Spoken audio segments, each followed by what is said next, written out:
Kailangan po nating pag-usapan ito at hiling ko rin sana kayo ng mga viewers dito at sa buong mundo ay mag-participate dito sa aking topic at magbigay kayo ng mga comment o reaksyon ano inyong masasabi.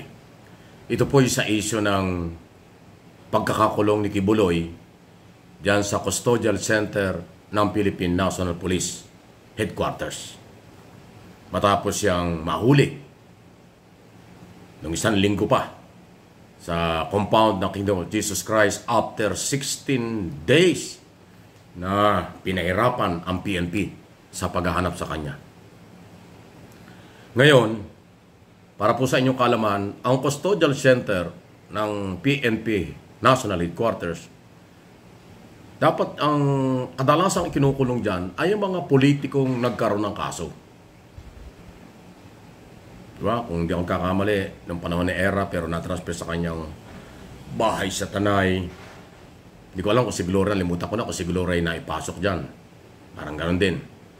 Dating Senador Juan Ponce Enrile, now Secretary, Legal Counsel ng Pangulong Marcos, Jingo Estrada, Bong Revilla, at Laila de Lima. Yan po yung mga personalidad na natatanda akong politiko. Pwede yun. Kahit na hindi rin matanggap ng iba, na dyan sa Custodial Center ng Campo Crame. Kasi yung iba dyan ay mga senador pa nung araw, kaya ho dyan kinulong. Hindi dinala sa mga city jail, municipal jail, or provincial jail. Ngayon, si Kibuloy hindi naman politiko.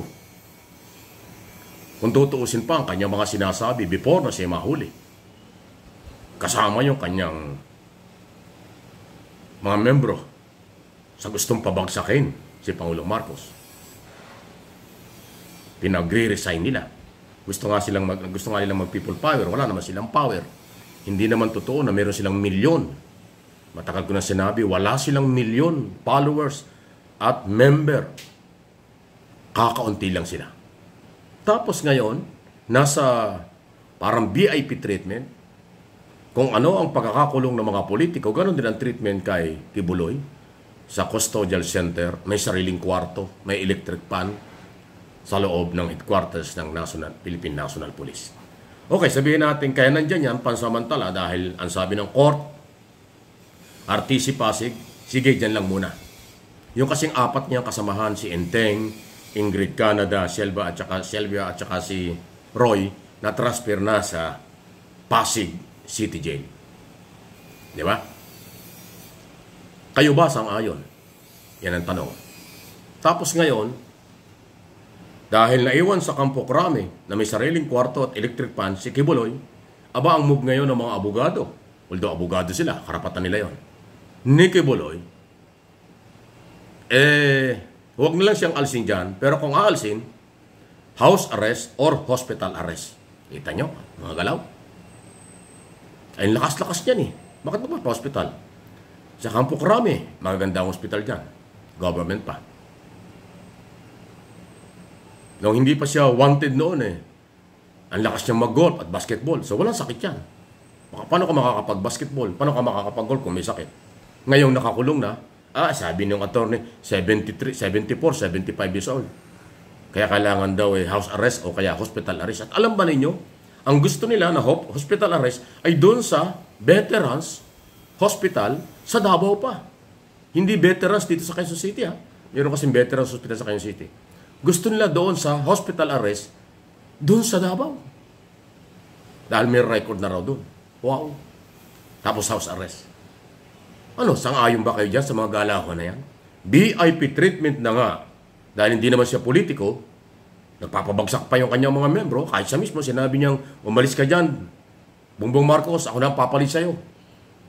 Tapos nag-withdraw ng support. Withdrawal of support na ang kanyang mga membro sa ating Pangulo. Tapos nang mahuli, after 16 days na pinahirapan ng pulis, nandyan sa Campo Crame at may sariling kwarto.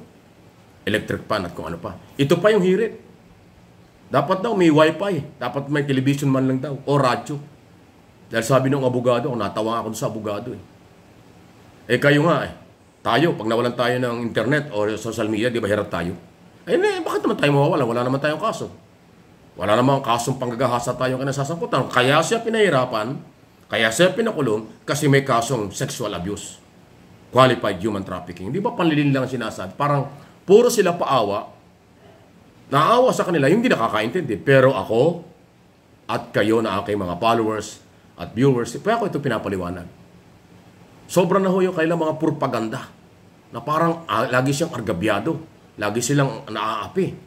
Lagi silang kawawa. Pero sa totoo lang, sila ang nagsimula ng sakit ng ulong kanilang dinadala.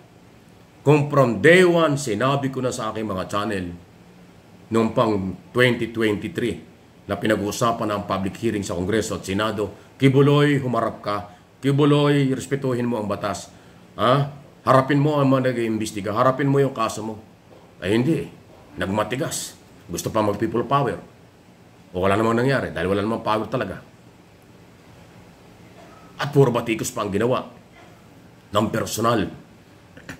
Sinabi ng kanyang mga member, bangag si BBM. Pati yung First Lady, dinamay. Lahat tinira ang gobyerno. Ngayong bagsak na, dahil nahuli, aba kung ano ng mga demand. Although karapatan ninyo, pero akin lang yung pinapaliwanag ito, dapat hindi pumayag ang korte dito sa mga demand na ito. Dahil napaka-unfair sa mga di umano biktima sa matagal ng panahon o taon na ang binibilang, naghahanap sila ng hustisya. Ito na yung pagkakataon. Bumagsak na sa batas si Kibuloy at kanyang kasamahan. Kaya dapat hindi VIP treatment. Dapat sa city jail, municipal jail, or provincial jail, ikulong ito. Huwag sa Campo Crame dahil hindi naman siya taga-gobyerno, hindi naman siya politiko. Di ba? Si Enrile, si Gloria Macapagal-Arroyo, tsaka si Erap, si Jinggoy, si Dilima, at si Bong Revilla, hindi naman sila nagpapabagsak ng gobyerno before, during na sila'y nakakulong. Wala. Si Kibuloy at ang kanyang kasamahan, ang sigaw, pabagsakin ng gobyerno ni Pangulong Marcos. Dahil nasilip yung kanyang mga kaso. Di ba? Na nga lang kung 16 na araw na pinahirapan yung pulis. Nilait-lait pa si General Torre, di ba? Kung ano-ano mga nangyari doon. Tapos ngayon, VIP treatment pa rin. Ang pulis, hindi na natin masisi kasi ang pulis sumusunod lang sa court order. Kaso, kung yung court order, okay, nandyan na, babaguhin pa, huwag naman sana. Di ba? Ayaw kong paunahan pero ina-update ko lang kayo sa nangyayari. Na pagpangkaraniwang tao, mamamayang Pilipino, na involved sa rape case, kalaboso kaagad. Kulong talaga. Sa mga jail, walang VIP treatment. Bakit kay Kibuloy at ang kanyang kasamahan na nagpapabagsak ng gobyernong ito, puro rally, hindi naman sila lumalaki? VIP treatment pa rin. Kaya nagtatanong po ako. Please like ng aking video ito. At subscribe and follow dun sa hindi pa po natin regular na nakakasama sa Mike Abby Opinions. At ito, MA Pinoy TV.